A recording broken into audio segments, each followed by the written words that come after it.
months and 1 week. So there's a lot of excitement now because that December, we managed, December 2020. I've got this all recorded, by the way, in the form of photographs. So that December, there's excitement because our government eventually negotiates with AstraZeneca to get 2 million doses of the AZ COVID vaccine. Okay, now, the AZ COVID vaccine was a 2-dose vaccine. Why were we excited? Because from a protocol perspective, the first cohort we were going to vaccinate was 850,000 healthcare workers, the frontline healthcare workers. And we were really concerned, as we moved into the second wave, we were concerned that the mortality would be extremely high with the doctors and healthcare workers, and they would not go out and fight for us the next day if they were dying like flies. So it was really important to start vaccinating. So we went, you'll remember, we experienced the first wave in around July, August, and then the numbers came down. And then people were silly enough to keep rage on the guy, and I got lambasted for going out publicly and saying rage should be banned. And my son got lots of hate mail from his matric colleagues. But it was the right decision to ban it, and we didn't. And it wasn't the kids that died, it was the parents and the grandparents that died, unfortunately. So we went like this, and then from the 30th of November, we started going up. And the sad thing is the peak was twice the size of the peak in July and August 2020. And on the 22nd of December 2020, we hit 20,000 cases in a day. That was the peak, the highest we ever hit up until that period. And then it came down again to the 4th of February. It came right down to about, I think it was about 180 cases. So we lived through that, and again, lives and livelihoods were lost. But another important thing happened. On the 16th of December, we sequenced the beta variant. We were the first country in the world, you'll remember, which speaks volumes for our prowess, I think. But we were the first country to sequence the second strain, being the beta variant. And the world shut its borders on us. There were unacceptable travel bans, as if, the beta variant emanated here. It didn't. It emanated elsewhere and was brought into our country. So there's a difference between the first to sequence something and the first to get the infection. Okay, so other parts of the world that were sitting with it did not have travel bans imposed, but us, middle of December, peak of the tourism season, everything shuts down, and hotels shut down forever as well with that. Okay, so that's kind of what you have to live through. Now what do we do? Because we're sitting with these 2 million AstraZeneca, they're on their way, and on the 2nd of December, I think it was, 2021, the call comes through from the health minister. Our scientists, remember there was that expert committee that Slim Karim chaired, and there was one that Barry Shube chaired. There were two. The one was for vaccines, and the other one was the general COVID one. And the consensus was that we cannot use AstraZeneca. Okay, so now you're sitting 2nd of January, 2021. You want to start vaccinating your healthcare workers in February so that when the next wave comes, which is in March, April, you've got them vaccinated, and you can't do it. So, very, very politically fraught, and exposed the inequality again, because Canada was sitting with 7 times the requirements of vaccines. So it was an insane situation, because countries had bought something that hadn't even been produced yet. Leanne, have you ever heard of that? Imagine buying a car, and you pay me R1 million for a car today, and I can't even tell you if you will ever see that car in your life. But they did that. And you're not buying one Carly, and you're buying 7, and you only need 1. Okay? And then the people that are even begging for a donkey are getting 0. Okay? In Europe are sitting with 3 to 5 times the cover, and I can go on and on, right? And let's not forget India. India shut its borders on us. So India mustn't be forgotten either in this equation, because they did. They shut their borders. You'll remember we couldn't even get paracetamol API at a point in time. It took the intervention of our trade minister to get that. And it took, again, the BRICS Council. We called an urgent BRICS Council meeting. And we said, you're going to scupper the relationship, open up the borders, and they did. But Serum did not supply a single vaccine, and they were going to make 1 billion doses. We never got one. Prime Minister Modi, who just won the election yesterday, 2 days ago in India, he shut the borders. He said, I don't care, I'm looking at India first, and then the rest. Okay. So didn't get vaccines there either. But now you're sitting, beginning of January, you don't have a vaccine. Okay, so what do? At least the Aspen tech transfer was going well, and our estimate that was that by the end of April, we would have been in production, contract manufacturing, we would get vaccines for the doctors and pharmacists. Now, 2 other things happened that exposed this inequality for me. The first was, again, the president says to me, but Stavros, you of Greek origin, are you not? So I said, President, yes, I am Cypriot origin. He says, you know this EU commissioner, her name is Stella Kyriakides. So I said, I know of her. He said, get her on the line, speak in your native tongue, and ask her if we can swap out vaccines. We'll swap out Astra for Pfizer. I mean, that's the level of detail the president knew this in. So anyway, I eventually got hold of her after much effort. And I said, Commissioner Kyriakides, and she said, oh, so wonderful to hear from you and all the rest of it. And you're doing amazing work, but by the way, go jump in the lake. I can't help you. Okay, not in those words, but in a nice way. Okay. So you are on your own when it comes. Unless you have your own capacities, your own capabilities, you're on your own. Doesn't matter. And then another thing happened. At that same time, I happened to be the chairman of Cricket South Africa. Are there any cricket supporters in the room? Probably not. Oh, okay. All right. There's a couple of you. Okay, so now I'm the chairman of Cricket South Africa. And we're also having problems there because you've got to bring in these tours are happening. And I always said in my lifetime, the one place I want to go on a cricket tour is to the West Indies. And we did. We went to the West Indies. But because of the lockdown protocols, I couldn't go with. So much for being Leanne Cricket SA chairman. It didn't help me much. But these tours came in. They were kept in bio bubbles, the players. And then on the 4th of February, 2021, I got a call from Graham Smith. Graham was the director of cricket, the famous cricketer.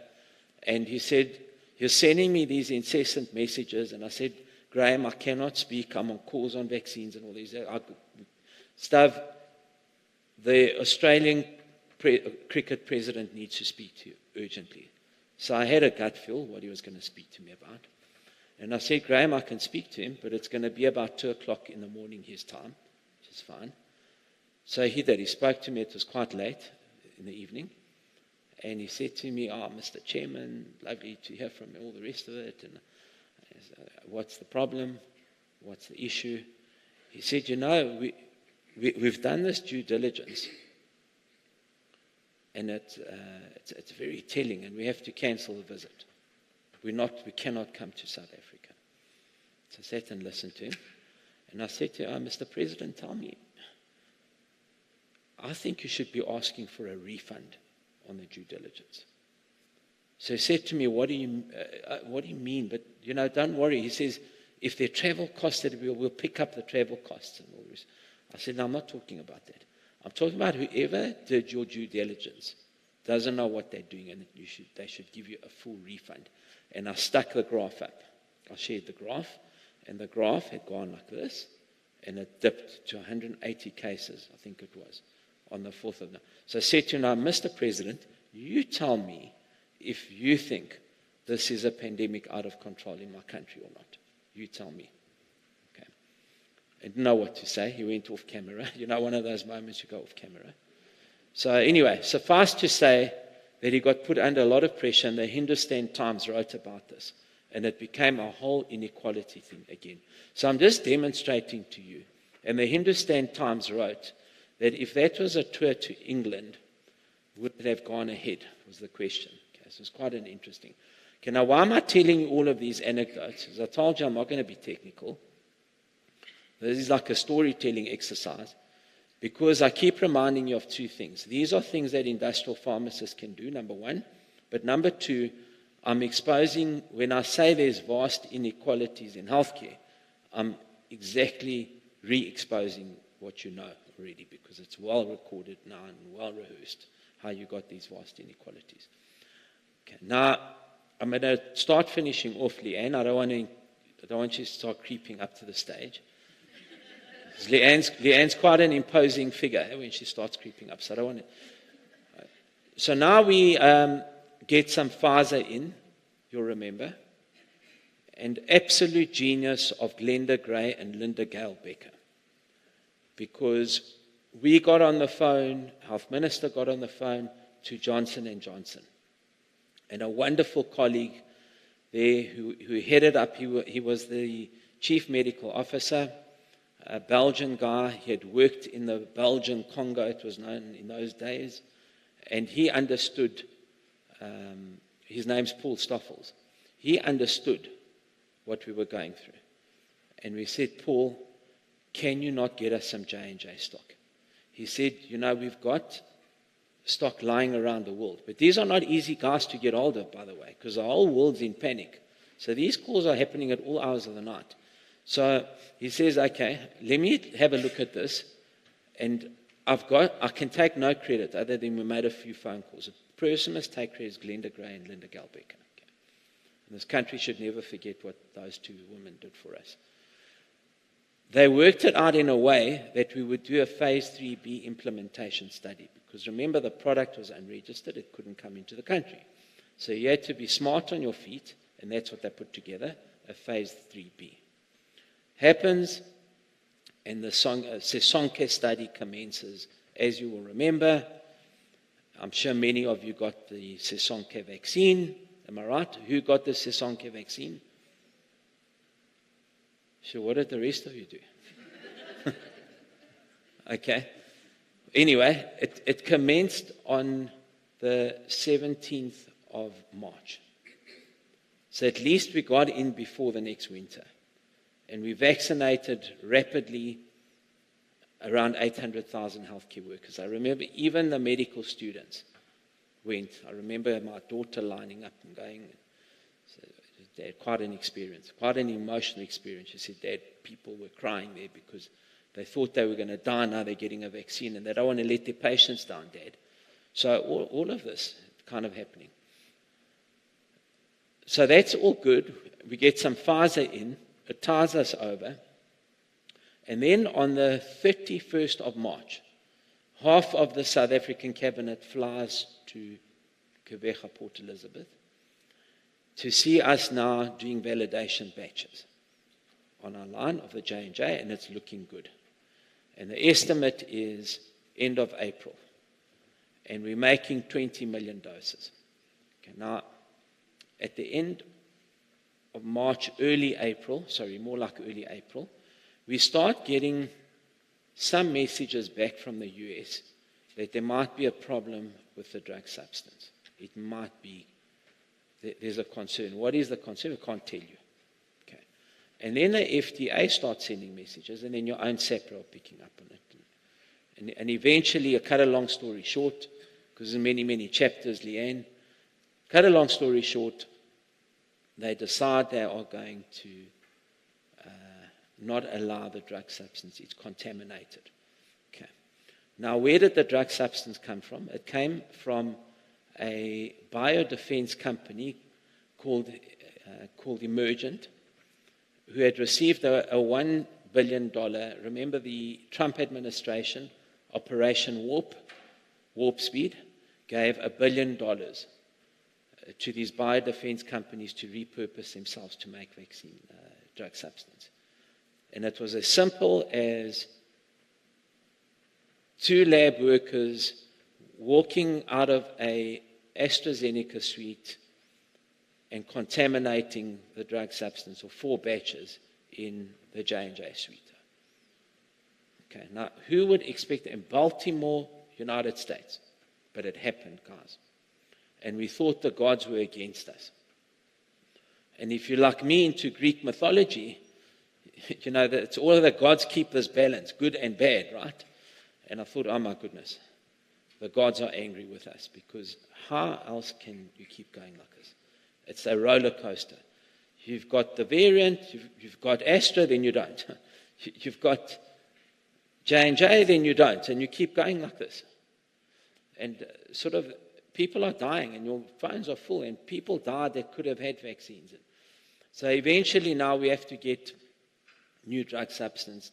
J&J scaled up their facility in Leiden in the Netherlands, and they produced a drug substance, uncontaminated, and they shipped it off to us. And again, in record time, we did this.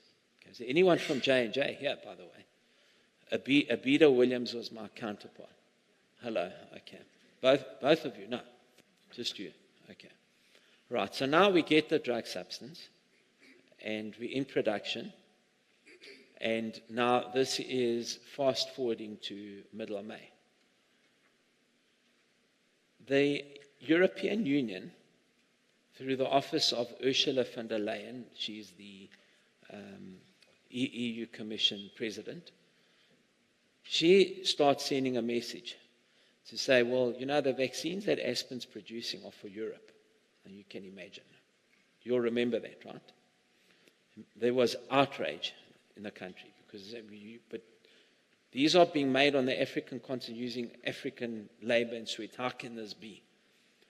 And they said, no, we, the European Union, gave Janssen Seelag $1.5 billion, or we made available $1.5 billion as a grant. I don't know how much Janssen Seelag got of that. And it wasn't even Janssen Seelag's decision. It was the European Union Commission taking this decision. And Africa went berserk. They went absolutely berserk. The AU presidents went berserk. And the special envoy of the AU is a guy called STRAVOS. He's a good friend of mine today. And he is a tech guy. He's a tech billionaire. And he got appointed to be the envoy. And he went for Europe in that occasion. He really went for them. Again, cut a long story short, protracted negotiations. There was a climb down on the position. And Europe said, okay, you can have 60%, we'll take 40%. And eventually it became 90 and 10. Okay. Now, there are many, many stories like this I can tell you. I can keep going on and on. Okay. But I'm kind of just telling you why we need to have our own capacities and capabilities. So when people question that and say, no, let's just import the stuff. Okay. It's easy to forgive and forget.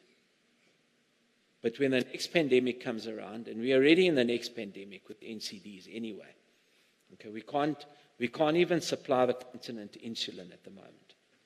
Okay, the most basic medicine, that's 102 years old, we cannot supply them. Okay. So, from that, and I'm going to sort of leave the stories out now, Leanne. Let me get to the nub of what I wanted to say. On the 10th of May, 2022, the African Union Bureau Heads of State passed a resolution. The resolution was calling for the vaccine production to be increased on the continent to the extent of 60% must be produced on the continent by 2040. Okay, does anyone know what the current figure is, by the way? I'm going to ask the DHL people because they move all this. Okay, so Africa imports 99.1% of its vaccine requirements. Okay? And the plan is to go from 99 to 40%. Okay? And it's the same with pharmaceuticals. Even antiretrovirals, we're importing most of our ARVs. Okay, so that was a very important resolution, and it put pressure on Gavi. And I cannot tell you the politics of that played out for the next 12 months was something insane like you've never seen in your life. makes like the coalition look mild, I promise you, because every country was involved. And on that call, by the way, of the 10th of May 2022 was President Macron, because France was the chair of the EU at that time. And Macron came on and he said, and Macron visited Aspen on the 31st of May the year before, and he was actually very pro-Africa producing vaccines. Merkel wasn't. So Merkel was on a line, I remember. She wasn't, and neither were the British supporting us. So Macron was actually active. But they went for poor Macron because he was a European representative. Because he came on the call to say, Africa, you need to resensitize yourselves on this Russian-Ukrainian conflict. And before he could finish talking, there were 54 fingers pointing back at him about vaccine inequality. He couldn't really talk after that, I can tell you now. And you might even remember, those of you who follow this, on the 23rd of June last year, at the Paris Climate Summit that Macron hosted, Ramaphosa and 10 other African leaders, supposed to respond to climate change, went for him on the vaccines again. And then I remember seeing, I had met Macron 3 weeks earlier, and he was quite upbeat. He said, we're going to solve this thing. So they went for him. You must Google these things, you'll see it. So let me fast forward to where are we today. Okay. There was another resolution passed, again, African Union Heads of State Assembly, in February this year, expanding the mandate of the Africa CDC to now include therapeutics, devices, and diagnostics, okay, to the vaccine list. So at least that's an expanded mandate. So what is the overarching priority right now of Africa CDC? And Africa CDC, by the way, upgraded their position. There used to be a director, John Nkegasong, who's now the special advisor and head of PEPFAR to President Biden. He's an African at least, and I think that's why we've had movement, PEPFAR. But the guys like John Nkegasong were at a director level. Now it's been upgraded to a director general level. So John Nkegasong. So that's how important it is for Africa. And top of the Africa CDC agenda is we have to establish rapidly and swiftly our own capacity to manufacture in this continent. So that's why when you start seeing a push for localization, local manufacture, a lot of that pressure is coming from here. Okay. And the regulator is critical in achieving that. Okay, now, I was in Egypt. I flew back this morning. I was in Egypt for the last 3 days. And Egypt has set up a super ministry called the UPA, which is the United Procurement Agency. The EDA, the Egyptian Drug Agency, reports to the UPA. And everything in Egypt is run by generals. So there's a brigadier general who's like a semi-god, reports straight to President al-Sisi. He's sitting there. And the EDA guy, who would be like Helen Rees, a combination of Helen Rees and Tumi Semete, he reports to this general. And the general says, we're going to fast-track this registration in 3 months because they're producing locally. It happens. So I'm keen to see on the 14th of June the progress that we've made in this country. Presumably you all know about the 14th. SAPRA is going to give feedback on the BBB scorecard and on localization. Right? And I think there will be some progress that's been made. So what do we do in conclusion? So don't get the 1 minute flash there. I've had the 5 minute. Okay. In conclusion, we need to sort out 3 things if we're going to get real traction around building health security on the continent by establishing health capacity and capabilities. Number 1 is the reorientation of the international procurement agencies' procurement mechanisms. So I was talking about Gavi earlier. Africa buys and consumes, or buys, receives, and consumes, because they don't always buy, very often it's donations, 1.3 billion doses of vaccines annually. Okay? And Gavi procures around 60%. The Gavi UNICEF mechanism procures 60% of that. Okay? Not one of those is bought from an African company, not a single one. And then neither is, other than yellow fever, which is bought by the Senegalese government and I think by Benin and Togo, those three, which makes up the 1% I was talking about earlier, buys a bit of yellow fever vaccine. Okay. So these global agencies spend billions of dollars on procurement, but not a single cent has come into the continent. Okay. Put differently, Africa has outsourced most of its vaccine and pharma to India, put it differently. That's the reality. And Strav Masiyiwa pointed this out to me. He said, but Sarah, how have you guys allowed? He says, I'm an ICT guy. He says, it's like you're telling me I'm has outsourced my whole business to someone in India or in China. He says, it would just never happen. And he's right, unfortunately. So the first step is the reorientation of the procurement mechanisms. Now, the good news is, on the 20th of June, which is in 14 days' time, Gavi, together with President Macron, and I'm sure he'll get a better reception this time, is launching the AVMA, African Vaccine Manufacturers Accelerator. It's a $1 billion finance package that they've put together. They will give African manufacturers, in order to stimulate African manufacturing, $10 million per successful PQ for priority vaccines, and then 30 cents up to a maximum of $1, so 30 cents per dose up to a maximum of $1 per vial as a premium subsidy. Okay, so that's happening on, see, Leanne, you're getting to know before Macron even. So that's happening on the 20th of June. Okay. The second thing that's happened is PEPFAR came out recently and said that they will now look to procure $100 million of ARVs from the African continent. But you've got to get registered with the FDA, of course. They'll facilitate that, etc. Okay. Number two, we need to sort out this thing about regulatory integration and harmonization. So AMA is a royal mess. Okay, it needs to be sorted out. And the WHO PQ mechanism is highly inefficient because it goes something like this. You've got to get a tech transfer first, then SAPRA has to register you, then you've got to go to Geneva for PQ, and then sometimes you've got to get the product registered in country, in wherever it is, Burkina Faso, Benin, or Angola, right?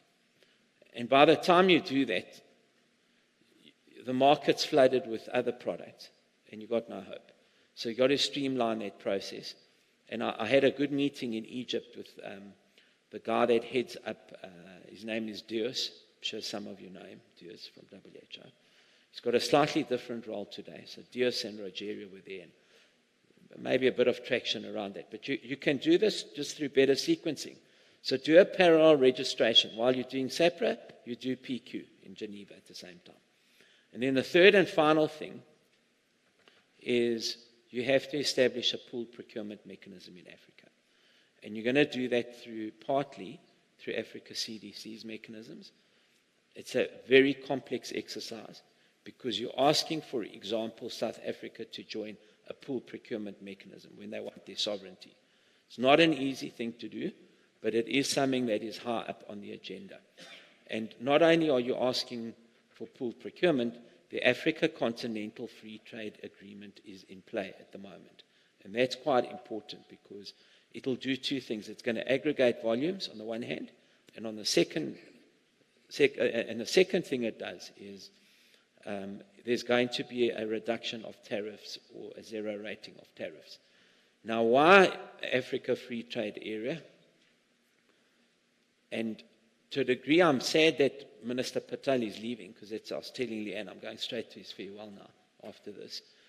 Because he drove, he had faults, but some of the good things he did was like the free trade area, because he understood the big picture. Because We cannot compete with the incentives that Indian and Chinese companies and European companies, and we didn't have $1.5 billion to give as a grant. Imagine, I'd love to have had $1.5 billion, right? We didn't have that. So the playing fields are not level. So when a local producer in South Africa has to compete against an Indian company who is in a special economic zone, you can't compete because they get zero rated for 15 years. So tax zero rated 15 years. They get accelerated depreciation on their capex. They get soft trade loans. They get financing, subsidized water, subsidized land, subsidized electricity. That's the package. Goodness, not even the mic likes it. Okay. So that's what you're up against. At least if we are exporting from South Africa to Kenya and it's zero rated the tariff, and the tariff is 12%, okay, at least it gives you some little bit of a leveling of the playing field. Okay. So ladies and gentlemen, after a very long and protracted message, I wanted to bring it to a head. I wanted to just demonstrate what are the 3 critical success factors to achieving this establishment of localization, local capabilities, and local capacities. And hopefully, I've done a decent job of explaining to you that at the time of crisis, or in your darkest hour, forget about solidarity. Because you will all remember on our TV screens, in February and March of 2020, Director General Tedros of WHO and others, just about every leader, and Biden and everyone, they all stood up. And I reminded Biden's chief of staff, he's married to a South African, to Mary Manal, reminded him of this, and he was squirming.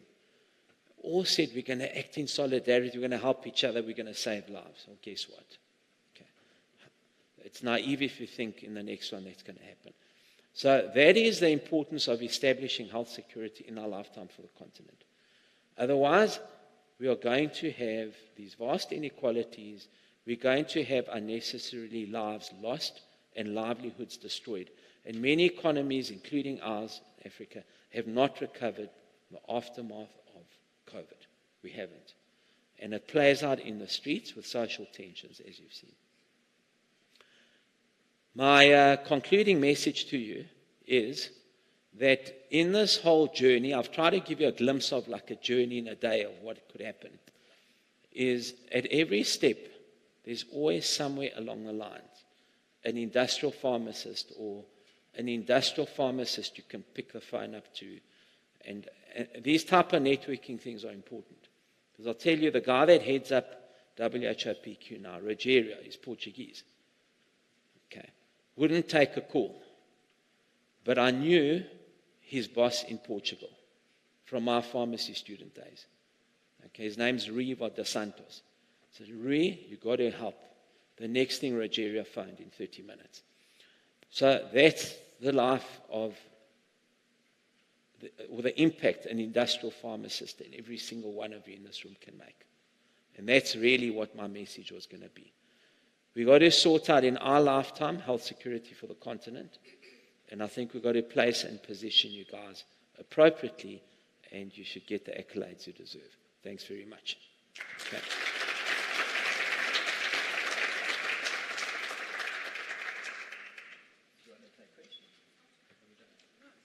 Okay. Wow, Stavros, thank you for that. Are there any questions? Okay, Annette. Of course, Annette would ask. So, Stavros, I think the picture that you've created or that you shared with us is very much what we experience as supply chain logisticians. I just think after listening to SAAPI and what came out of this session the last 2 days was that nothing can be done without the right supply chains and without the right communication. I think what really happened during COVID was we actually spoke to industry. We had the right type of conversations. So we are quite ready to move into the African continent. You and I had recent conversations. We have done quite a bit to establish our network to support manufacturing on the continent for the continent. Taking into consideration where we come from, 2019 to now, I think Aspen specifically and yourself, we just want to salute you for what you've done. Thank you very much. Okay. So I'm not going to comment other than to say that the logistics and supply chain is critical and the integrity of the entire value chain is important. Great. Christine? Sorry. Stavros, thank you so much for that insightful sharing. It really was inspiring. My question is that you spoke about regulatory harmonization within the African continent, and from a policy advocacy point of view, we're very much quite involved with that. We work with Outer NEPAD, and yesterday they were also here. They did join us virtually to present. You did, however, raise concerns about how the process maybe isn't really working. But as industry, as I said, we are quite involved from a policy advocacy point of view. There is currently a pilot that you're probably aware of, and quite a number of companies, even in this room, are participating in that pilot. Maybe just some parting words for us, anything that you think maybe we should push further in terms of policy advocacy. They have shared with us their roadmap, and again, everything is experimentation at this point. Time will tell if the pilot is working or not, and again, we are supporting these activities as to support the AMRH, which is going to be a great foundation for AMA. So just some parting words, if there's anything maybe from a policy advocacy point of view as industrial pharmacists that we should continue or maybe do more of. So I think there are two things. I think the first is that these processes are all taking too long because they're caught up in bureaucracy. And it's a microcosm of our country as well, because everything is debated and kicked back and forth umpteen times, and you still arrive at the same answer. So I think we've got to keep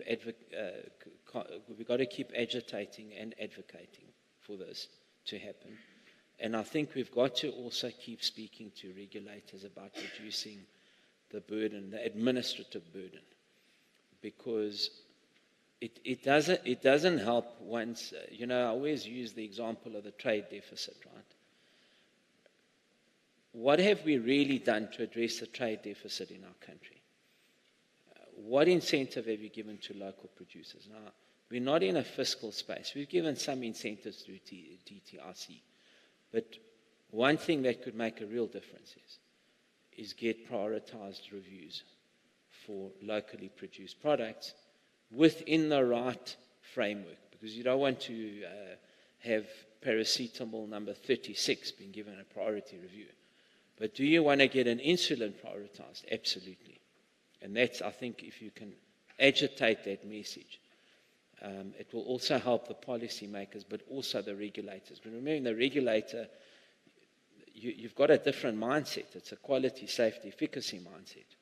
But the most important thing for any regulator is what is in the best public health interest.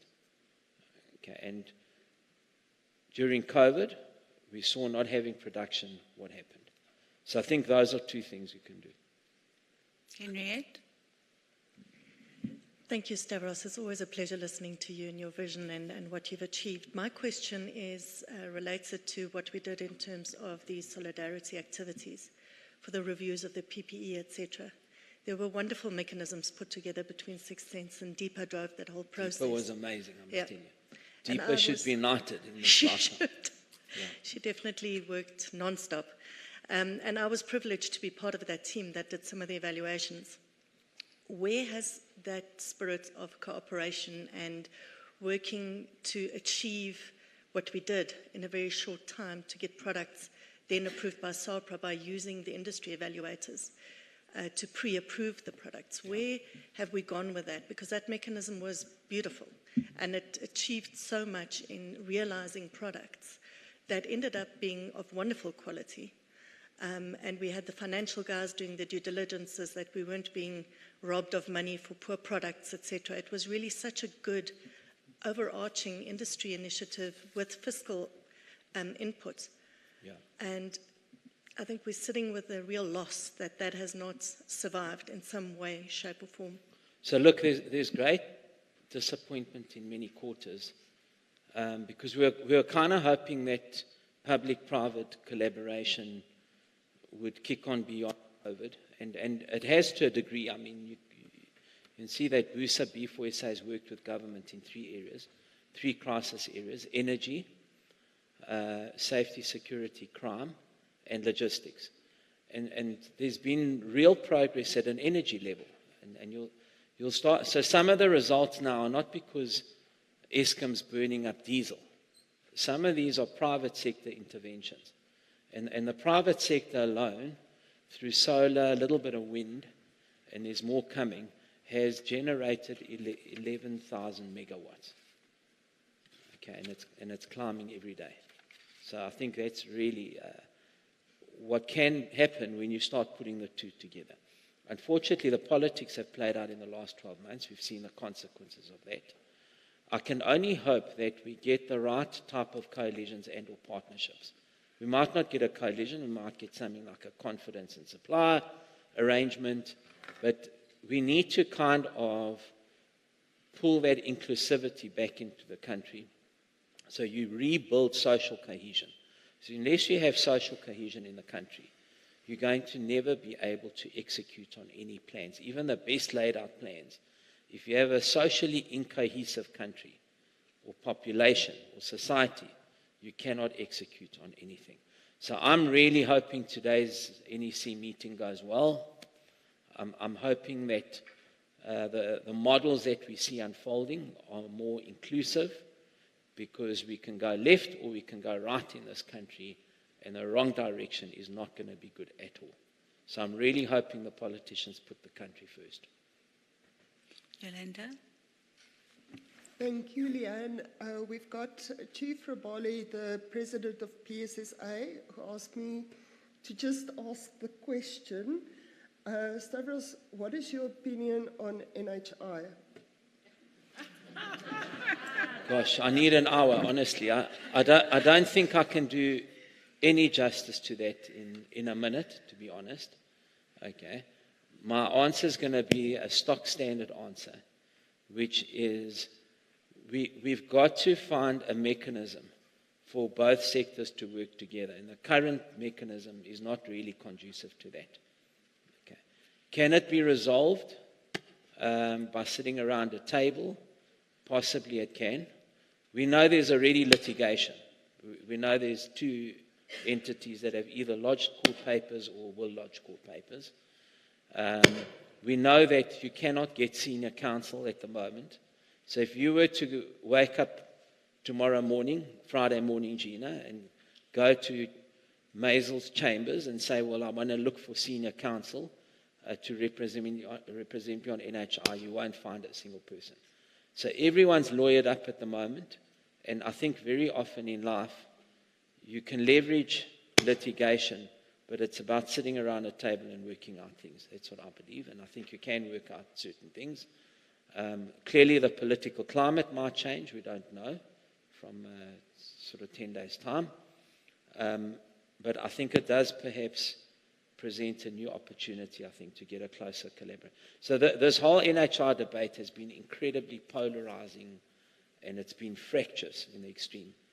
And I don't think that resolves anything, to be honest. On both sides, de-escalate and reconsider, I think. But to go through the details of it, you have to need an hour for that. Thanks. Okay. Thank you, Stavros. Are there any more questions? Okay, Stavros, thank you so much for your time. Oh, there is one. Last one. And then last one. Good afternoon, and thank you very much for a very inspiring presentation. My name is Semi. I just want to understand, you spoke much about strengthening pharmaceutical manufacturing in Africa, but one of the things that goes with that is API manufacturing, which mostly come from Asia and Europe. What are some of the solutions to addressing API supply chain vulnerabilities? Yeah, the short answer to also what is a long topic to discuss is we need to do this in a stepwise approach. India didn't go from 0 to 100 overnight. It's been a 50-year process. And they started doing initially finished form, and then they integrated backwards. And that's what we've got to do, because unless you start establishing volumes and economies of scale, unless you do that, you're never going to succeed in manufacturing. So you don't want to go and put up all these copious API facilities, but you haven't even secured the volumes yet. So the starting point for me is those three things I said earlier, because you also can't just produce for South Africa. South Africa is 0.4% of the world's market. You need to get economies of scale that start with the whole continent and expand beyond that, because anything you put together, any incentivized arrangement, can never be for an infinite period. It's got to be a finite period, and then you've got to have built scale, economies of scale, and have competitiveness so that you can compete globally. And I think we've done that at Aspen. We're number one supplier in the world for general anesthetics outside of the US. We're number 2 in injectable thrombosis. So it can be done. But if you don't secure the volumes, the order books, the way they place those orders, Gavi, etc., has to change. Absolutely has to. Okay. Thank you Great. so much. Thank you, guys. Enjoy your cocktail later. Thank you. Stavros, thank you so much. We are so grateful for you coming to give us a good talk. Thank you so much. And please accept this as a small token of our appreciation. Not necessary. No, it is. Thank you so much. Thanks very much. Thank you. Thank Leanne. you. All the best, eh? Thank you. Thanks a lot. Leanne, Leanne No, be careful. used to provide me her notes at university.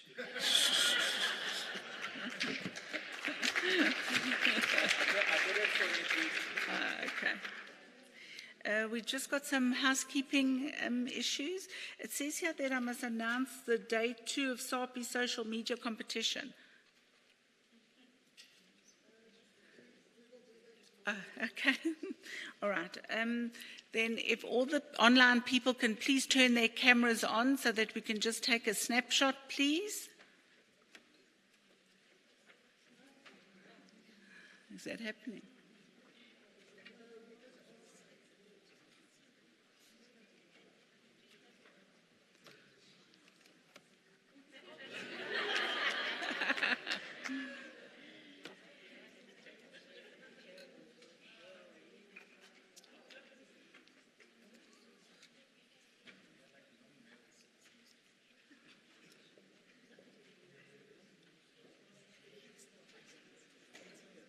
How many people are online, Yolanda?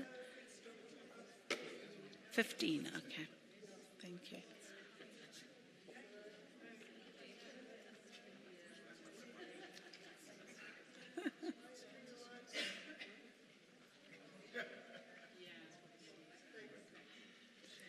And we are taking a photo which we'll share on social media. Okay. Thanks. Vash, you happy? Okay, the cocktail party is going to happen on the deck. And please will you go to Yolanda or Karina outside for the vouchers for the refreshments. Is that correct? Okay. And thank you so much for joining us today, everybody. We look forward to seeing you tomorrow. Thank you.